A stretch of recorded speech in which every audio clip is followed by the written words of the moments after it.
the planet below the station was still beautiful. That was the worst part.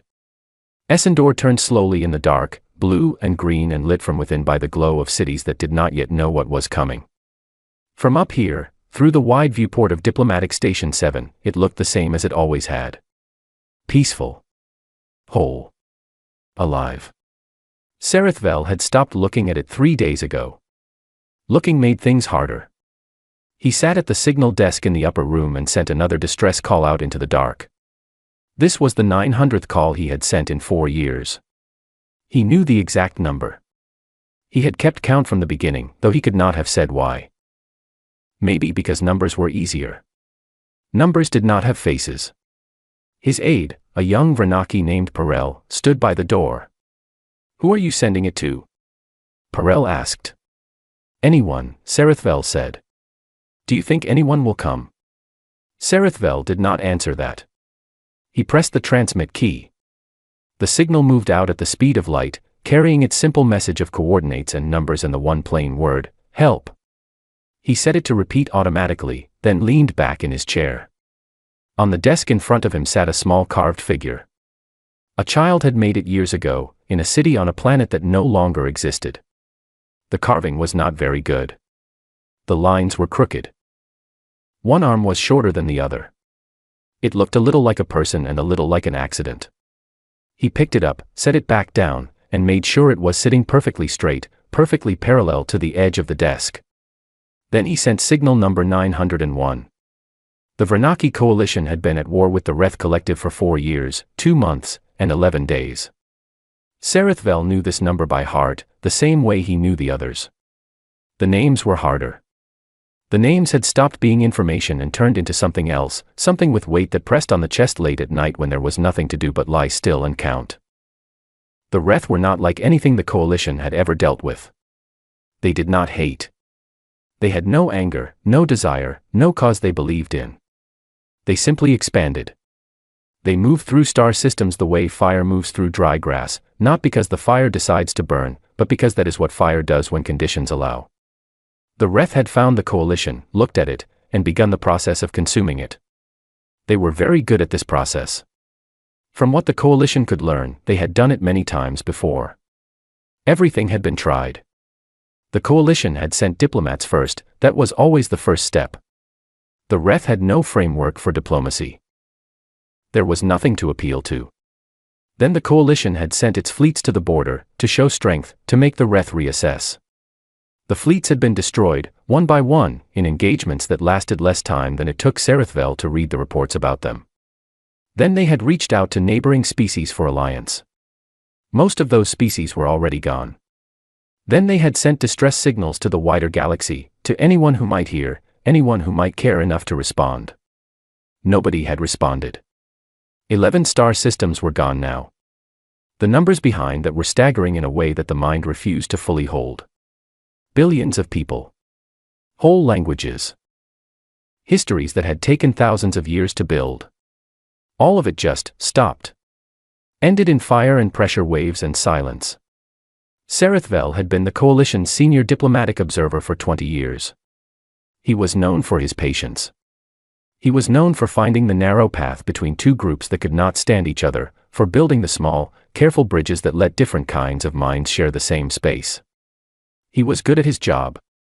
He had spent his whole adult life being good at it. It had not mattered at all. The screen on the signal desk displayed the status of the outer defense line.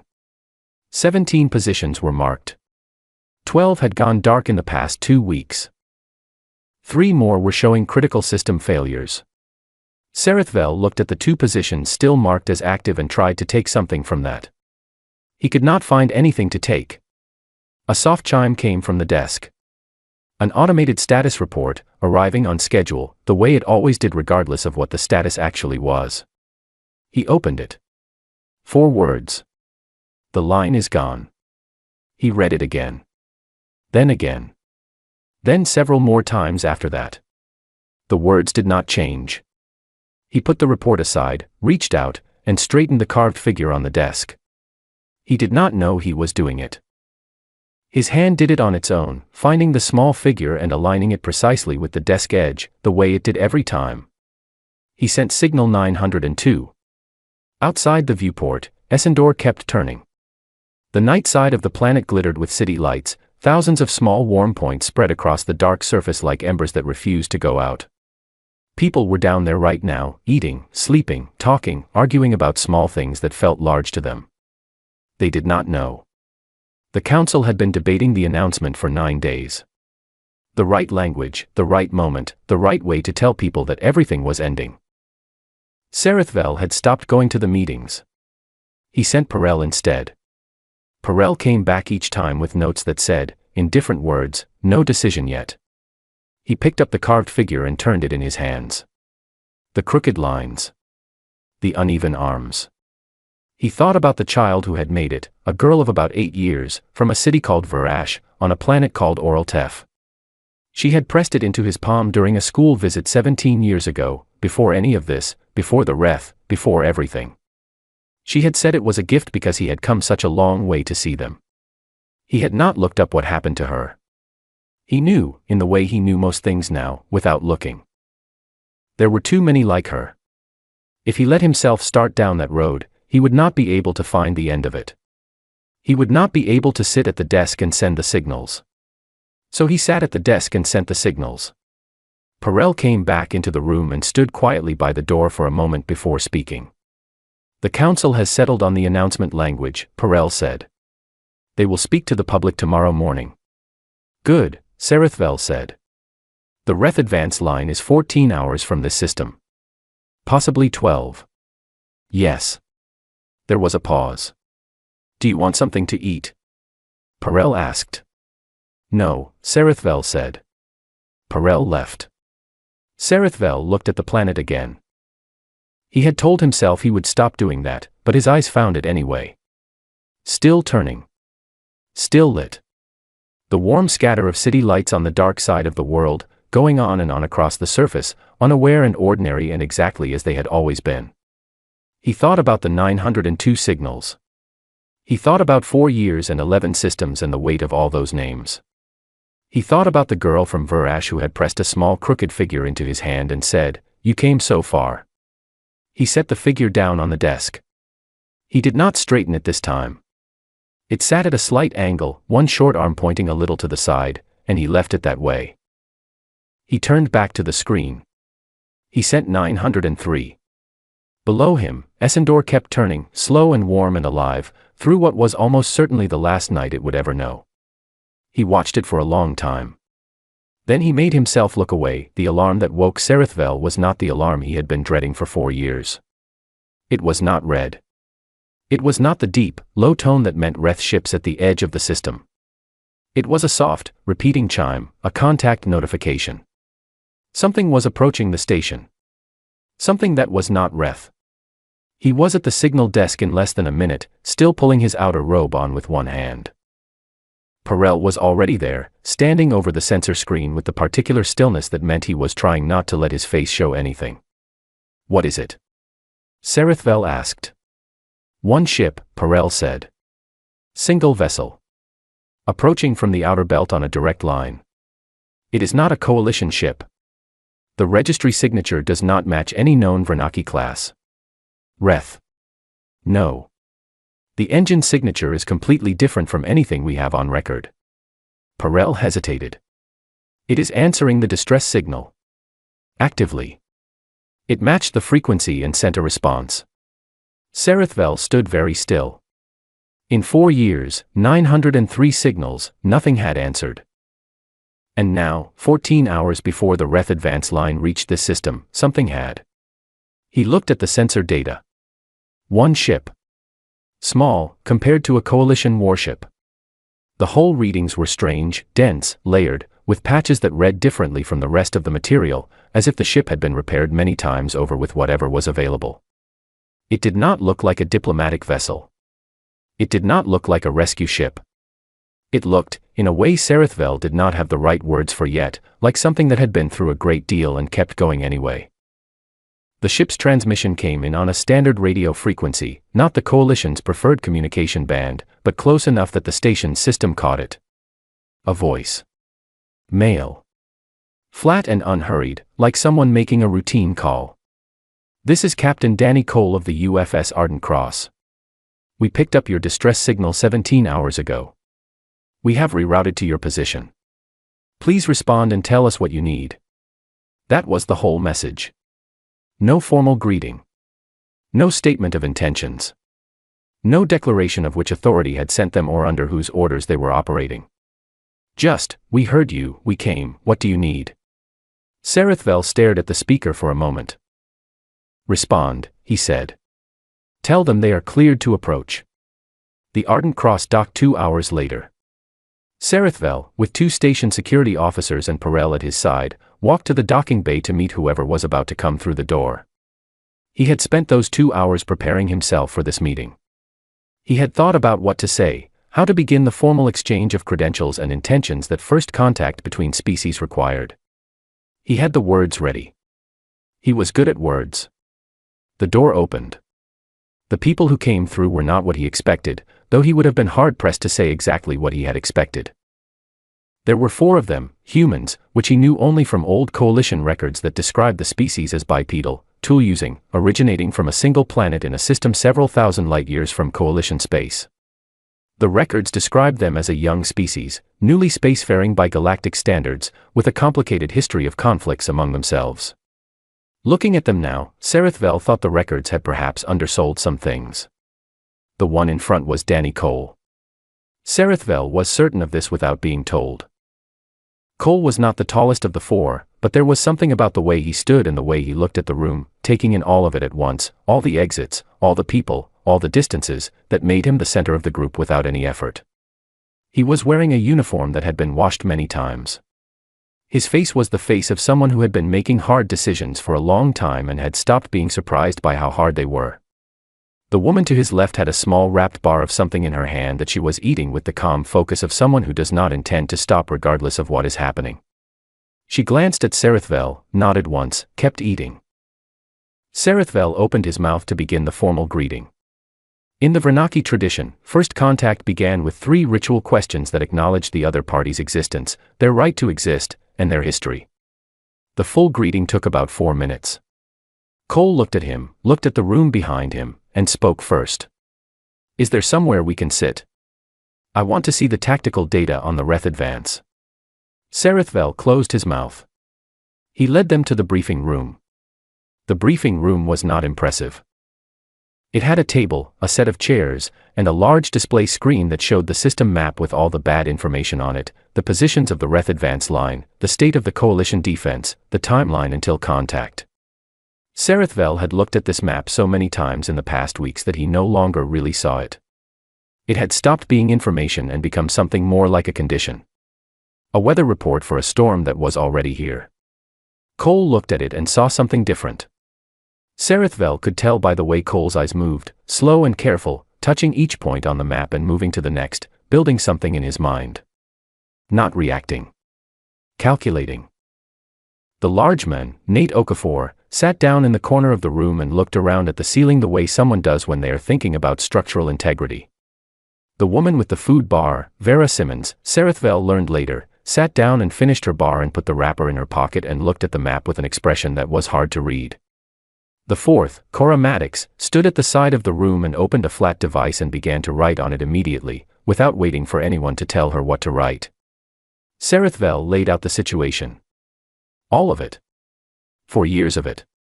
The advance, the systems lost, the fleets destroyed, the number of people gone. He spoke clearly and without pausing because there was too much to say and too little time, and he had learned, in 4 years of doing exactly this, that pausing only made it harder. Better to say all of it quickly and let it land where it landed. Cole listened without interrupting. When Sarethvel finished, Cole looked at the map again. 14 hours, he said. Yes. Perhaps 12. Cole was quiet for a moment. Then he turned and looked at Cora Maddox. Wake everybody up, he said. That was all. No speech.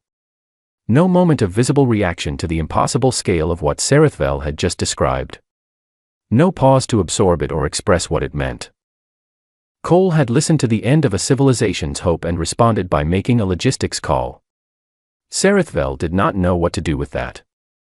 2 station crew members escorted him back to the upper room while the humans returned to their ship to prepare. He stood at the viewport and watched the Ardent Cross sitting in the dock, small and patched and much used looking against the backdrop of the stars. 41 soldiers, he had been told.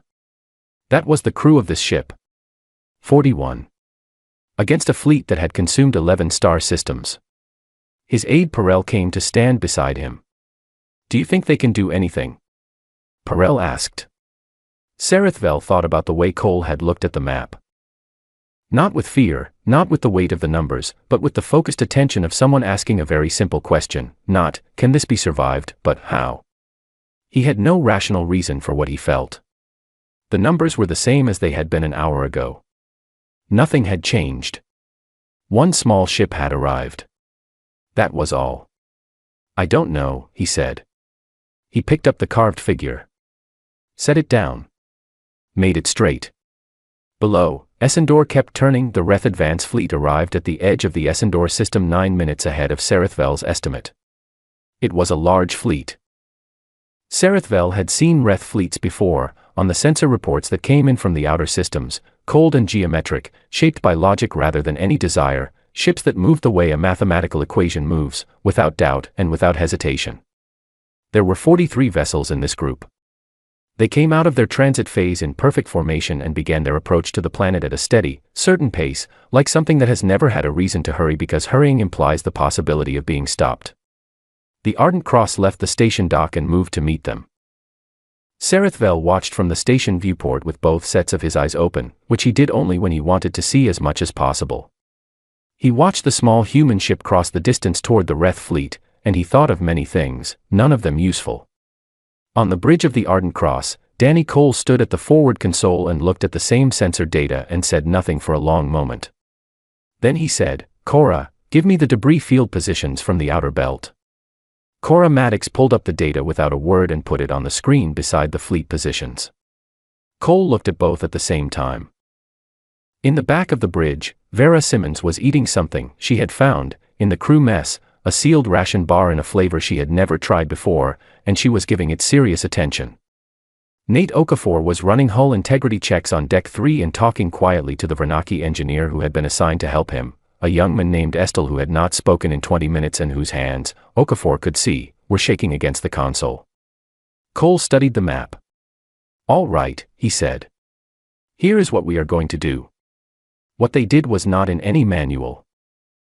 Cora Maddox, who had read every manual, confirmed this quietly to herself as she watched it unfold and began writing it all down, because if they survived this, it should exist somewhere. Cole used the planet's gravity to pull the ship through a tight arc that no Reth ship would attempt because no Reth commander had ever needed to fly this close to a gravity well. He used the debris field from a coalition ship destroyed 3 weeks earlier, floating wreckage, dead and cold, as cover, moving through it at a speed that made 3 crew members hold onto something and one of them close his eyes. He fired at angles and then moved before the return fire arrived, using the burned-out hull of another dead coalition vessel as a buffer for the shots he could not fully avoid. The Reth fleet adjusted. It always adjusted. That was one of the things that made it so effective. It was not rigid, it observed and changed, it did not repeat a mistake twice. Within the first 20 minutes of contact, the fleet had reorganized its formation 3 times in response to what Cole was doing. But Cole kept changing what he was doing. On Deck 3, Estel had stopped being able to work. His hands would not respond the way he needed them to. His people had an involuntary response to sustained danger, a deep, biological shutdown that had evolved to protect the nervous system from overload. It was not a choice. His body simply stopped cooperating and left him standing at the console, hands flat on the panel, unable to move them.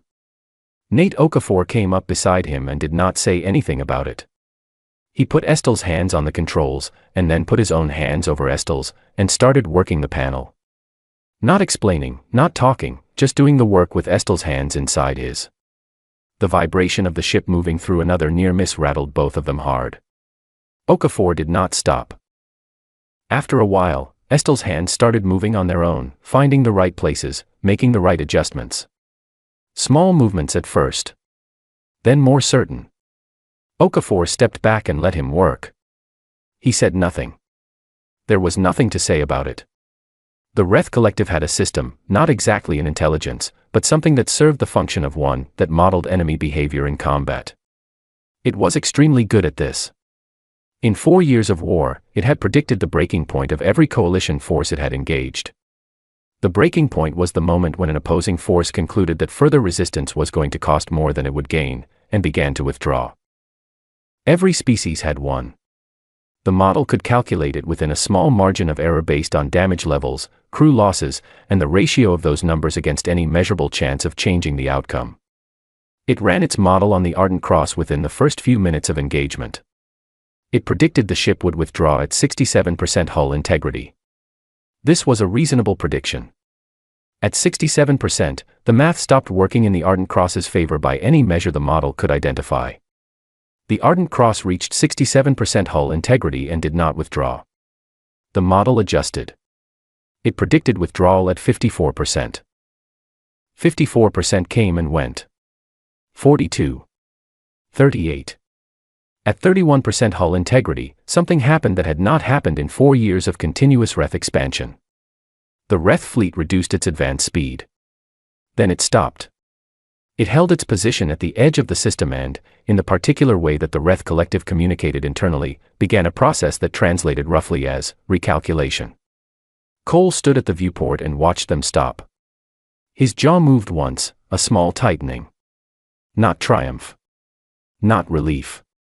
Something older and quieter than either of those things, something without a clean name. They've never had to stop and think about it before, he said. Not to anyone in particular. Just to the air. Cora Maddox did not look up from her writing.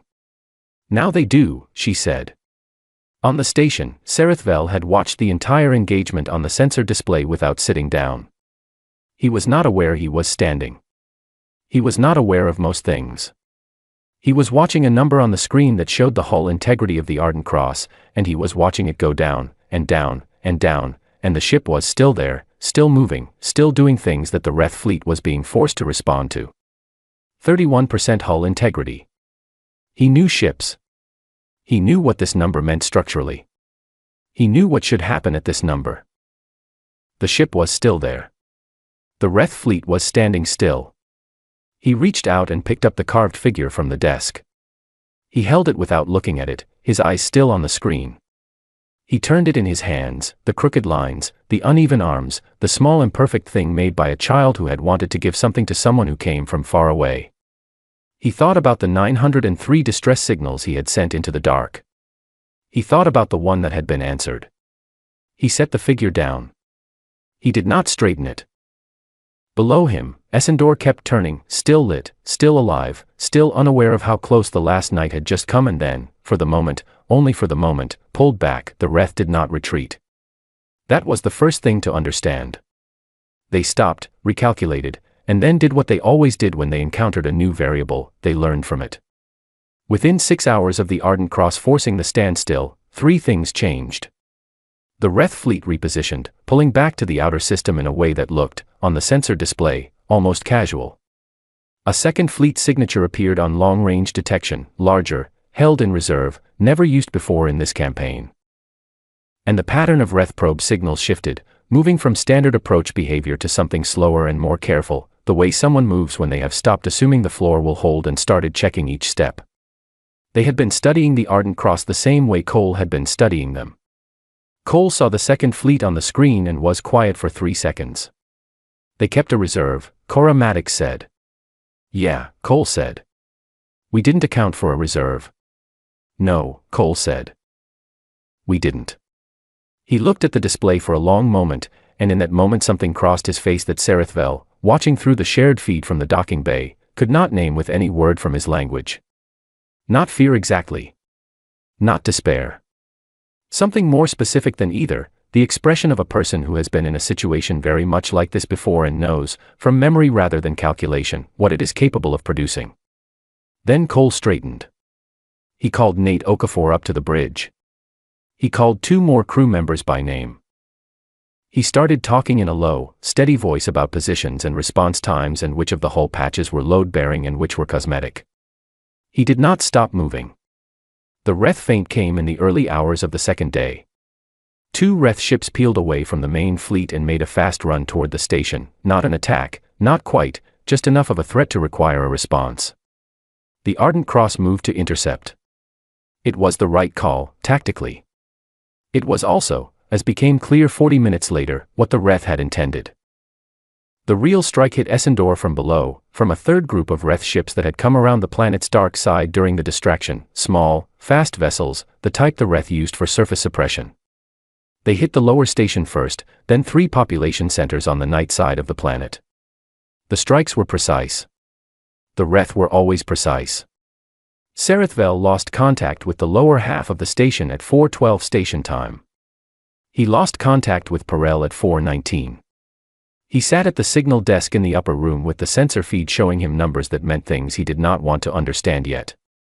He reached out and straightened the carved figure on the desk. He did it 3 times. The 4th time he caught himself doing it and pulled his hand back. On the Ardent Cross, Cole got the alert at 4:21.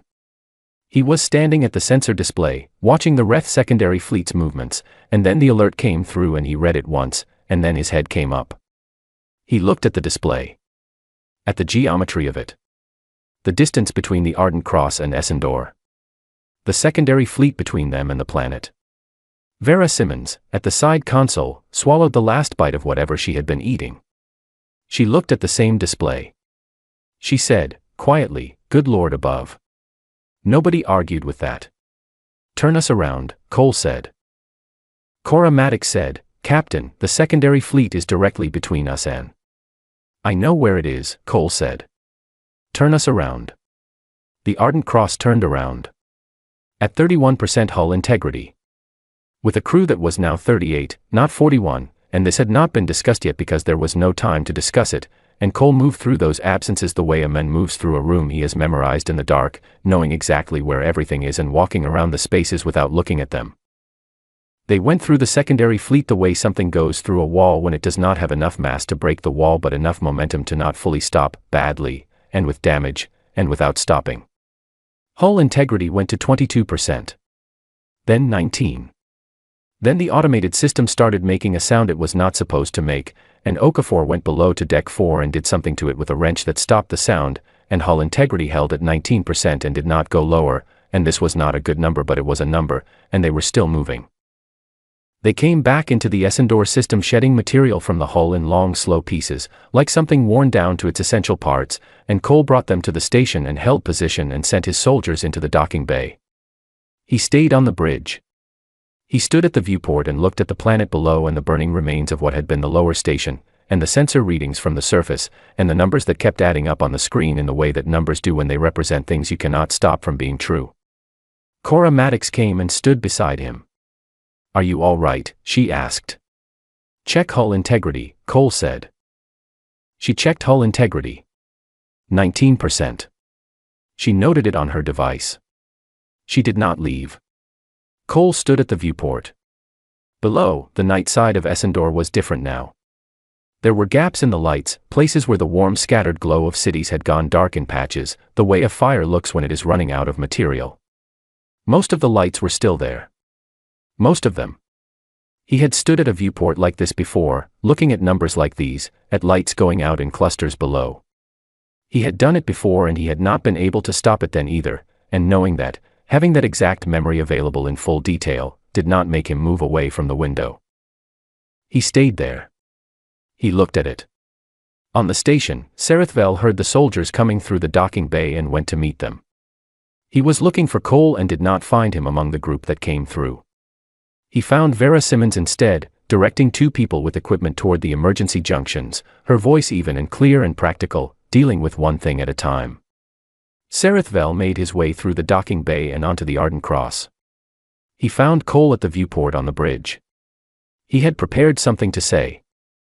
His language had the words for it, a long acknowledgement of loss and gratitude together, the specific phrase his people used when someone had given something at great cost and the cost was visible. It took about 30 seconds to say correctly, and it said everything he wanted to say. He started saying it. Cole turned from the viewport. "Are you hurt?" he said. Serethvel stopped. No. I am not." "Good," Cole said. He turned back to the viewport for one more second, looking at the planet below. Then he turned fully away from it, and his voice was the same as it always was, flat, steady, already somewhere else. Then let's talk about what we do next. Serethvel stood in the doorway of the bridge of a ship held together by 19% of what it used to be, crewed by 38 people who had just gone through a Reth secondary fleet to come back to a planet they had arrived to defend only 2 days ago. He looked at Cole. He did not have a word for what Cole was. His language had words for brave, for determined, for fearless. None of them were right. This was something else. Something his people had never needed a word for because they had never seen it before. He stepped into the room. "All right," he said. "All right," Cole said. "Sit down." Outside the viewport, Essendor turned. Most of the lights were still on. That was not nothing. Cole knew, from experience, that it was not nothing. He looked at the screen and started talking, and Serethvel listened, and somewhere below on the station, in the wreckage of the lower level, a small carved figure sat at a slight angle on a broken desk, one short arm pointing a little off to the side. Alone in the dark. 6 more human ships arrived on the 3rd day. They came out of transit one by one over the course of 4 hours, each responding to a relay of the original distress signal that had bounced through human communication networks during the 2 days of fighting. They were not a coordinated relief force. No single authority had ordered them. Each ship had simply received the signal, assessed the situation the way Cole had assessed it, and rerouted. This, Serethvel was beginning to understand, was a pattern. The 6 ships joined the Ardent Cross in the outer system, and the humans spent 12 hours doing something the Vernaki coalition had not seen done in 4 years. They talked to each other about what to do next. Not a formal council. Not a structured deliberation with procedures and recognized speakers and ritual questions. They argued, loudly at times, and talked over each other, and changed their minds, and pushed back, and eventually arrived somewhere that everyone could work with, and then they stopped arguing and started working. Cora Maddox coordinated the whole thing from a console on the Ardent Cross. She typed continuously, organized everything, said little, and looked slightly impatient with the arguing but did not try to stop it. Serethvel, sitting in the corner of the room with his notes, concluded that the arguing was the process, that humans arrived at their conclusions through friction rather than consensus, and that this was not a flaw but a feature. The final engagement with the Reth came on the 4th day. The Reth collective had recalculated twice by then. It had seen one human ship withstand levels of damage that its model said should have ended any encounter. It had seen 6 more ships arrive without any coordinating authority sending them. It had seen the pattern: these creatures moved toward distress signals rather than away from them, in the same way that the Reth moved toward resources rather than away from them. Not identical, but structurally similar. A drive. A direction built into the species rather than chosen by individuals.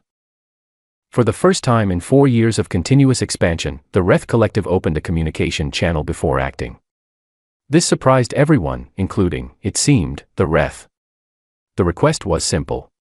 They wanted to speak to whoever was leading the human forces. Cole came to the communication deck of the station, sat down, and looked at the screen. What appeared on the other side was a visual representation that the Reth used when communicating with non-Reth minds, a geometric shape that shifted slowly, neither threatening nor welcoming, simply present. A voice came through the translation system in the clipped, precise Vernaki diplomatic language, the only shared tongue available. The Reth asked one question. Why did the humans come? Cole looked at the shifting geometric shape on the screen for a moment. You were dying, he said, meaning the coalition. The answer came out simply, the way Cole said most things. The geometric shape was still for a moment. That is not a strategic interest for your species. No, Cole agreed. Then why did you come? Cole was quiet for a few seconds. He looked at the shape on the screen. He looked at the table. He looked at the ceiling briefly, the way a person looks when they are trying to find an honest answer rather than a convenient one. You'd think we would have a better answer for that by now, he said. He was not being profound. He was mildly frustrated with his own species, which had been running toward other people's emergencies for its entire recorded history and had never fully come to terms with the habit. This frustration was genuine. The Reth recorded the statement and processed it. What came back, 2 hours later, was not peace. The Reth did not have that concept in any form the translator could reach. What came back was a recalculation delivered as a formal position. The cost of consuming a species that moved like this, that could not be predicted by any existing model, that responded to the consumption of others by accelerating rather than retreating, this cost, according to the new model, exceeded the value of the resources gained. The expansion into coalition space was being suspended indefinitely. Serethvel read the statement 3 times. Then he walked to the room where the human commanders were gathered, Cole, and the captains of the 6 other ships, and Cora Maddox, who was already writing, and he read it aloud to them. The Vernaki representatives present began to weep. This was natural for his people, an honest and unashamed response to relief after great suffering, and no one had ever asked them to hold it back. The humans did not weep. They sat. A few of them breathed out slowly. Nate Okafor laughed once, low and quick, and then was quiet. Cole looked at the table in front of him with the expression of a person completing an arithmetic problem rather than receiving a victory. Serethvel watched all of it. He thought about what he had observed in 4 days. He thought about a species that was afraid of the same things every other species was afraid of: death, loss, the crushing weight of impossible odds, and which did all of those things anyway, not in the absence of the fear but directly alongside it. His people had a word for performing an action despite fear. They had a word for overcoming it. Neither of those words was right for what he had watched Cole do. Cole had not overcome his fear. He had not put it aside. He had simply brought it with him into every room and gotten on with things, and the fear had not slowed him down at all. He would need a new word. He had been composing it in his mind for 3 days. The meeting ended and people began to move, communications to make, damage assessments to file, the enormous and unglamorous work of the morning after something terrible. Serethvel went down to the lower levels of the station to begin his own accounting. He moved through the ruined section carefully, his footsteps quiet in the dust and dim emergency lighting, checking each room. He was not looking for the carved figure. He was not thinking about it. Vera Simmons nearly walked into him coming around a corner. She was carrying a small crate of salvage items, things pulled from working equipment that could be repaired or repurposed. She was also, somehow, eating something. He had stopped being surprised by this. "Oh," she said. "Sorry.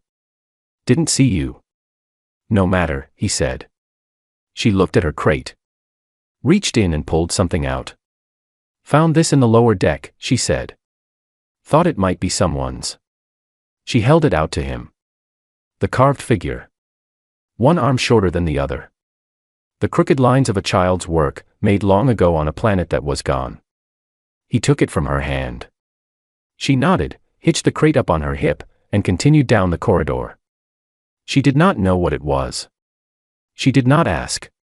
She had found something that looked personal and returned it to the person who looked most like they might want it. That was the whole transaction. Serethvel stood in the dim corridor for a long moment, the carved figure in his hands. He thought about a girl of 8 years from the city of Verash, who had pressed this into his palm and said, "You came so far." He thought about 903 signals sent into the dark. He thought about one signal that had been answered, not by a fleet or a government or a treaty obligation, but by one small ship crewed by 41 people who heard the word help and changed course. He thought about what his people had called hope. In his language, hope was a careful word. It implied a measured expectation, a rational assessment of probability. You hoped for things that had a reasonable chance of happening. His people did not use the word for things that were very unlikely, because that was not hope, that was something more painful than hope, and they had chosen not to have a word for it. He was beginning to think the humans had that word instead. He was beginning to think that was the whole difference. He walked back up to the upper room. He set the carved figure on the signal desk. He did not straighten it. He left it at its slight angle, one short arm pointing a little to the side, the way it had been sitting when things had been at their worst, and he had finally, for one moment, stopped trying to make it parallel. Outside the viewport, Essendor was turning. The night side of the planet was not fully lit anymore. There were dark patches where the lights had gone out, and those patches would be dark for a long time. But most of the lights were still on. Most of the cities were still there. The planet was still turning. That was not nothing. Down in the docking bay, the Ardent Cross sat quiet, its hull patched in too many places to count, its crew already sleeping in shifts, already resting before the next thing. Cole was at the viewport of his ship, probably. Or reading something. Or just standing, in the way he stood, seeing all the exits and calculating all the distances. Serethvel looked at the planet below for a long time. Then he did something he had not done in 4 years, 2 months, and 11 days. He did not send a signal. There was nothing left to ask for. They had come.